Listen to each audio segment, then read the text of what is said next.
guys probably already know this, but this is Hillary's third attempt at speaking.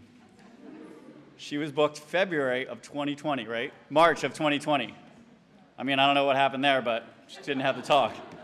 And then she was booked for February of this year, January. I'm so good at this. And then we had a snowstorm. So we were worried about tremors, fires, hurricanes, all that stuff. So I just need everybody. Rose, so we did something a little special, just thought that would be funny. There you go. So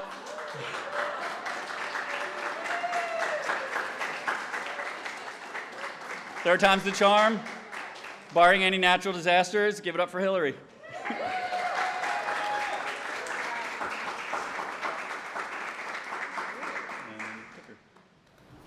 All right. Hi, everyone. Good morning. Okay, so today's theme is trust. As JG said, third attempt at doing this talk. The first one, March 2020, the theme was identity. I had a really great talk planned about how stories shape our identity, and there's 3 types of stories that shape our identity, and this will be key for today, so that's why I'm bringing it up now.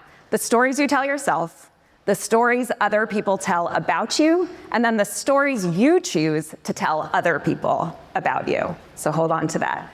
Then January came along of this year. The theme was Rise. And I was like, this isn't going to be a phoenix rising from the ashes talk. And I created an acronym for Rise: reality, identity, story, emotion. It's a talk for another day. This one's better, I promise you. So, trust. I didn't prepare as much for today as I did in March 2020, as I did in January 2024, mostly because of the theme. I needed to trust. And so I went back to the set of guiding principles that I use for myself in the narrative consulting work that I do with clients, and I like to think that I move through the world with this set of guiding principles. And they are from a fantastic book called Emergent Strategy by Adrienne Marie Brown. Has anyone, show of hands? Yes, excellent, excellent. Those who have read the book, I highly recommend. So these guiding principles were in the book in a completely different context, but for today, I'm going to think about them, and I want you to all think about them in the context of taking up space, expanding visibility, and communicating your story with other people. So this is what I'm using for today to share with all of you. Less prep, more presence. Low ego, high impact. Building alignment, not selling ideas. Relationship is the measure of our strength. This will be as amazing as you are. Trust your own work and each other. So that last one, that is what's standing out to me today. Trust my own work. Trust all of you. Trust the theme of trust. And it's funny because when I found these guiding principles, at the same time, I had coined a phrase in the work that I do with people called the trust trifecta. So when my talk was canceled in January, I did get to choose what theme I wanted to do, which is why I waited till July when I saw trust, because I immediately thought of this trust trifecta. Trust yourself, trust your story, trust your audience. And I think actually the description for the global theme that JG read in the beginning said all of this. So I could essentially go home now, but I will keep going. And it's funny because after the talk was canceled in January of this year, if I think about it, I lost all of these things. I lost trust in myself, I lost trust in my story, I lost trust in my audience. And I'm not saying that Creative Mornings is to blame. It wasn't the talk was canceled and then everything fell apart. I guess there's one version of the story where that could be the case. But if I look back on the last 6 months, a lot of things went sort of not a way I expected. And I essentially did lose trust in all of these pillars. So I kind of want to talk about them today, this idea of the stories we tell ourselves, the stories other people tell about us, and then what happens when you choose to tell the story that you want to tell to other people. Okay, so this phrase, I am not good enough. Raise your hand if you've ever said that to yourself or someone said it for you. Okay, so actually, a couple weeks ago, I booked a session with this mindfulness practitioner. I'm very into meditation. I had heard about this woman. Her name's Courtney Thomas. And through the session that we did together, this phrase came out of my mouth based on a couple of questions that she asked me. And it helped me see that not only had people told this story about me, that really I was telling this story about myself, and especially in the first 6 months of this year when things weren't going according to plan. So, snowstorm, talk was canceled. I'm not good enough. I can blame a snowstorm on that. Things with work. I was answering a lot of proposals and having calls with people, and every single one fell through. I launched a new newsletter, a new version of my newsletter, and I started to run out of things to say and put all this pressure on myself to make it the best thing possible. And so I just stopped writing it.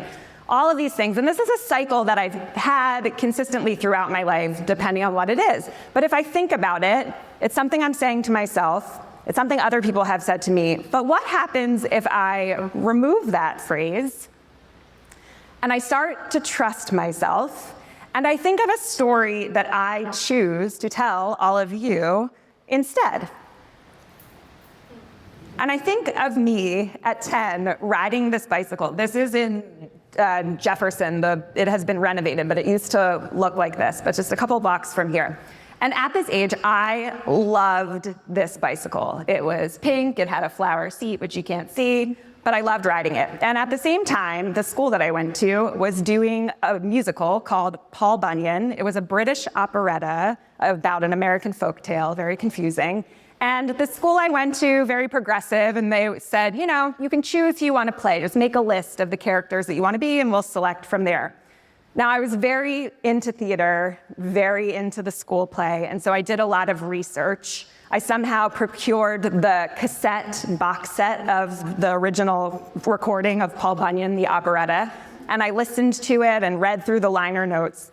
And there was one character that stood out to me the most, and it was a character that just showed up for 1.5 minutes in Act 1 and 1.5 minutes in Act 2, and it was the Western Union Boy. And his only job was to sing this song about having a telegram that he needed to bring to Paul Bunyan, and then he exited the stage, and then he came back and did the reprise in Act 2. That was who I wanted to be, and I was pretty sure that no other kid did the research to put down this character on their list. So I did get cast as the Western Union Boy, and when I went in to meet with my music teacher to learn the song during recess, I said, "Can I sing this song while riding my bicycle?" Because in my mind, I was wearing like a postal uniform, and I had a bicycle, and I was singing this song. So she said yes. I'm pretty sure she had to ask the principal as well. But there I was, school play. It's a big multi-purpose room with carpeting, and I'm riding my bike down an aisle narrower than this on carpet to the tempo of the song, which is not very fast. And I remember feeling wobbly, but at the same time feeling free, that I had decided that I wanted to be this character, that I'd come up with this weird concept, that someone had said yes, and that while I wasn't, the most skilled on-carpet bicycle rider, I was doing it. I went for it. I trusted myself. So this is a version of me and a story that I go back to time and time again when I need to tap into that trust in myself, to my weird ideas, to putting myself out there, to finding freedom in being who I am. Okay, raise your hand if anyone has ever said this to you. No one cares about the story you are telling. Yeah, it's unfortunate, and a lot of people that I work with in the narrative consulting work that I do come to me with that statement, and a lot of it is the story that they're telling themselves, but also that people have said this to me. Someone said this to me in 2019, and it then became a story that I was repeating over and over in those moments of doubt, in those moments of uncertainty. And I would say this year, after my talk was canceled, again, not blaming Creative Mornings or the snowstorm, I really started to tell this story. What is the point of me sharing myself and my work with other people? What is the point of storytelling? What is the point of connection, conversation, communication, all of that stuff. But again, story I'm telling myself, story other people have said to my face. But what happens if you trust your story? So an ongoing journey that I have had in the last 14 years when I started telling stories from my life on stage, when I developed an entire methodology around storytelling, is that my stories were never like anybody else's. And I never really could articulate why or what it was. And then in February of 2020, this brilliant op-ed was published in the New York Times by Britt Marling, who is a science fiction writer, director, actor. I highly recommend her work. And the article was called, "I Don't Want to Be Another Strong Female Lead." And in this op-ed, she talked about feeling pigeonholed in the work that she was doing as an actor, and what happens when you start to explore different kinds of storytelling, and particularly in science fiction, and how do we break away from this masculine hero's journey style storytelling that is fully ingrained in our culture, whether you realize it or not. So I just pulled an excerpt from this article. I know it's very small, but I'm going to read it out loud. "But even in the silence, I dream of answers. I imagine new structures and mythologies born from the choreography of female bodies, non-gendered bodies, bodies of color, disabled bodies. I imagine excavating my own desires, wants, and needs, which I have buried so deeply to meet the desires, wants, and needs of men around me that I'm not yet sure how my own desire would power the protagonist of a narrative. These are not yet solutions, but they are places to dig." I've read this article a million times, but in February of 2020, it helped me claim my work and claim the way I viewed storytelling. And then a year or so later, there was a lot of conversation in audio documentary and podcasting about this idea of the inconsequential quest, which I would say is a spin-off of Hero's Journey. And there was a big roundtable discussion that was turned into an article. And this key piece of the conversation popped out to me. It's two different audio documentarian storytellers talking. Well, also in a story, you need a main character who has some kind of growth. You don't have to have anything. I like that, James. I too like that, James. So this was another moment in my life in trusting story and trusting that structures of story and types of stories don't have to be confined to this very masculine hero's journey type narrative. And then, about a year ago, I get a text from my dad, and it's this image, which is, he took a picture of the inside first page of the book he was reading. I don't remember which one it was. And it's this poem called "Tell Me a Story," which, for those of you that don't know, that's the name of my narrative consulting business. And it was by this poet, Robert Penn Warren. And it was one of those nice things. Oh, my dad gets who I am. Great. He sends me this poem. It's called "Tell Me a Story." But then I stopped. I remember I was walking down the street when I saw the text. And I stopped, and I read this poem. I'm going to read it out loud. "Tell me a story. In this century and moment of mania, tell me a story. Make it a story of great distances and starlight.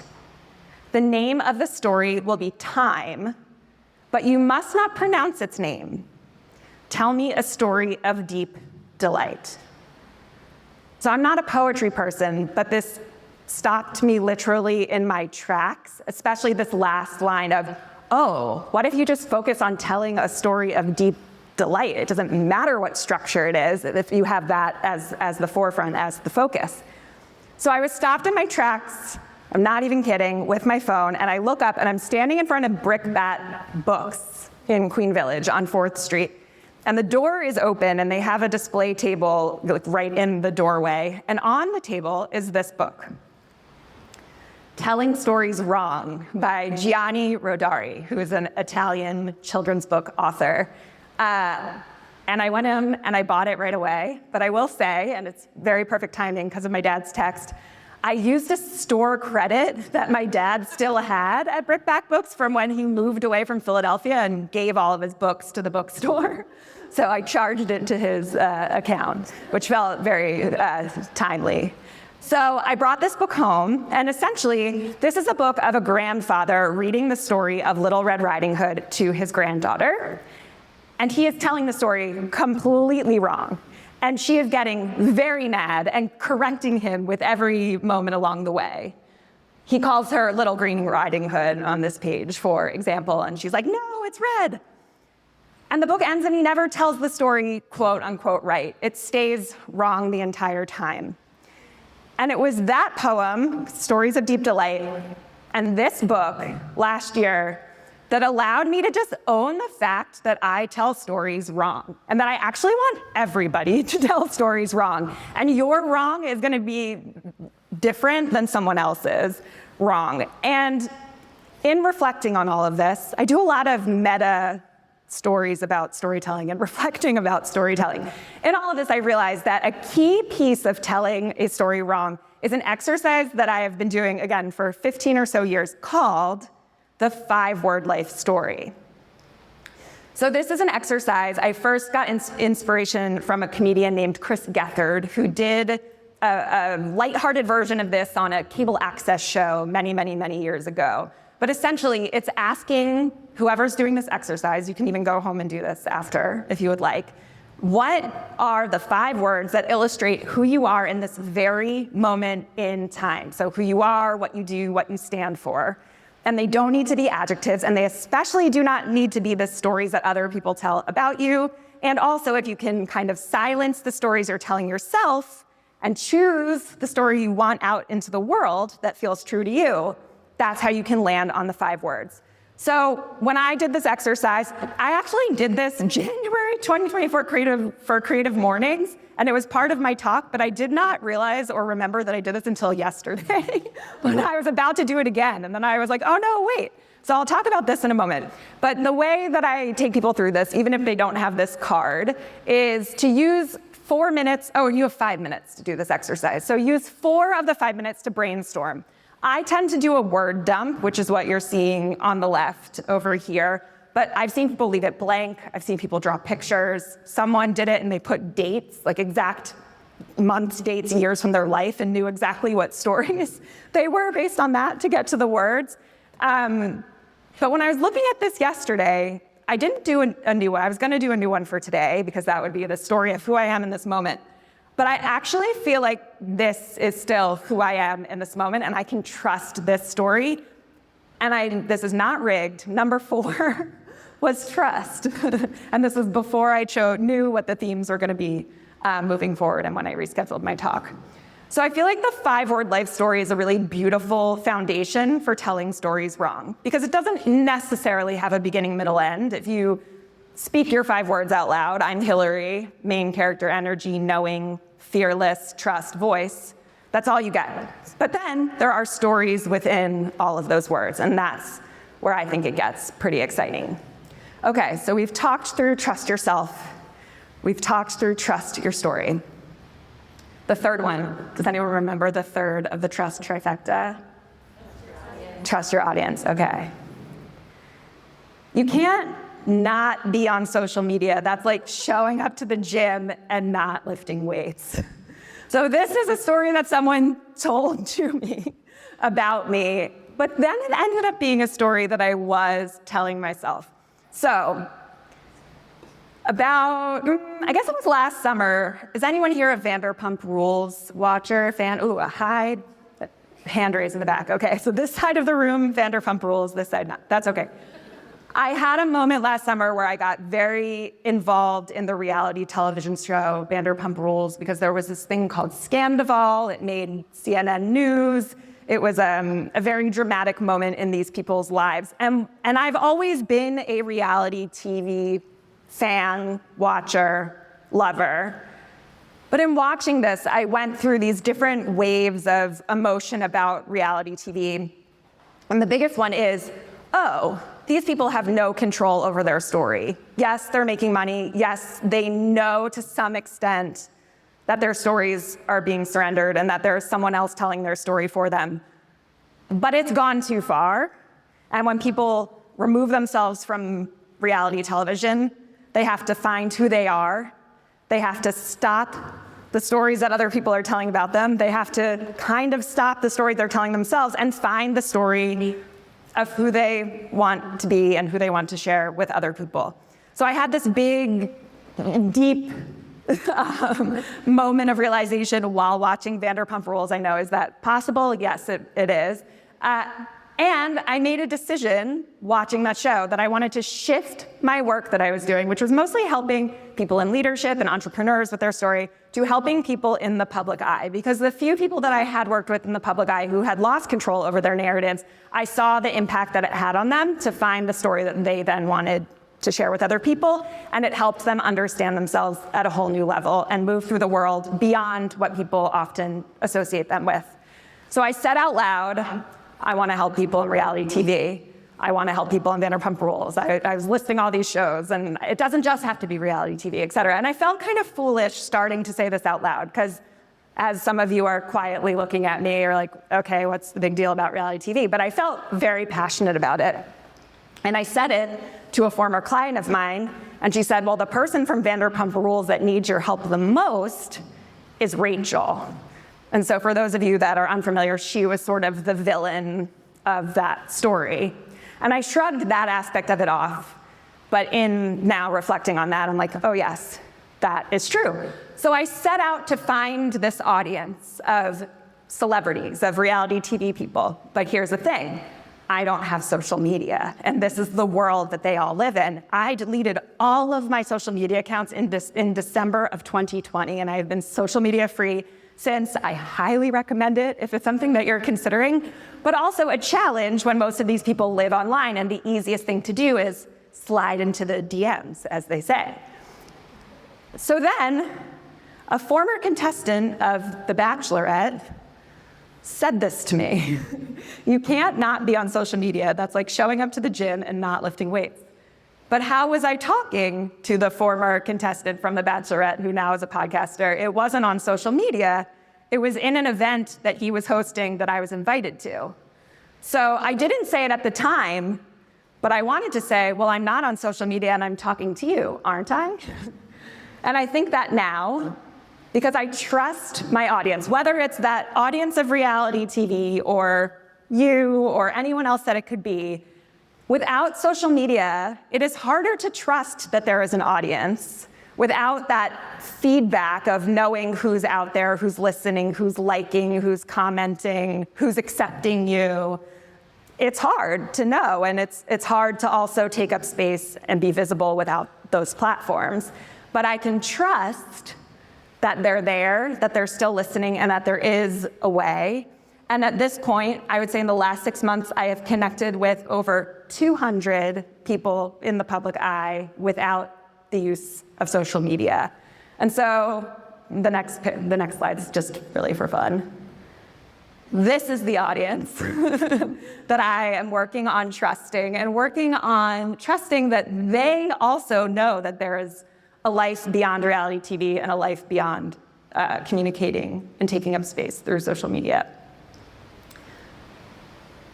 So, trust yourself, trust your story, trust your audience. I really legitimately lost trust in all of those things in the last 6 months, and at the same time started rebuilding what those 3 pillars of the trust trifecta could look like for me in my creative work.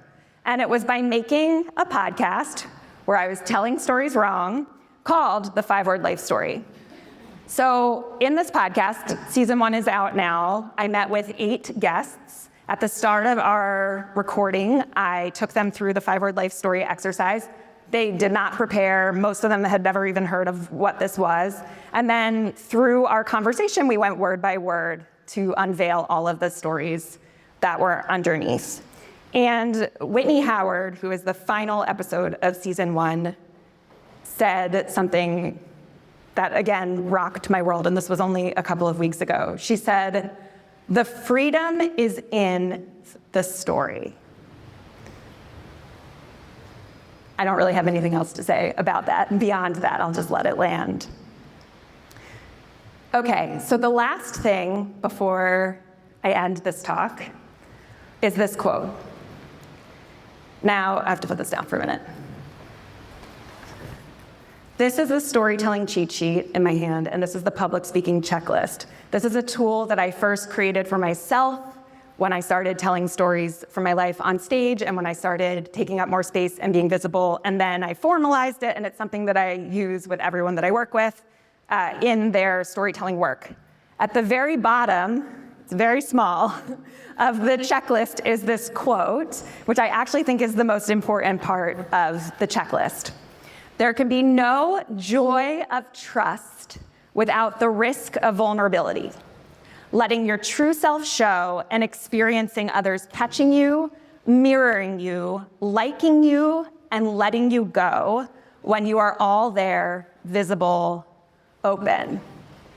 So I have read this quote out loud many times.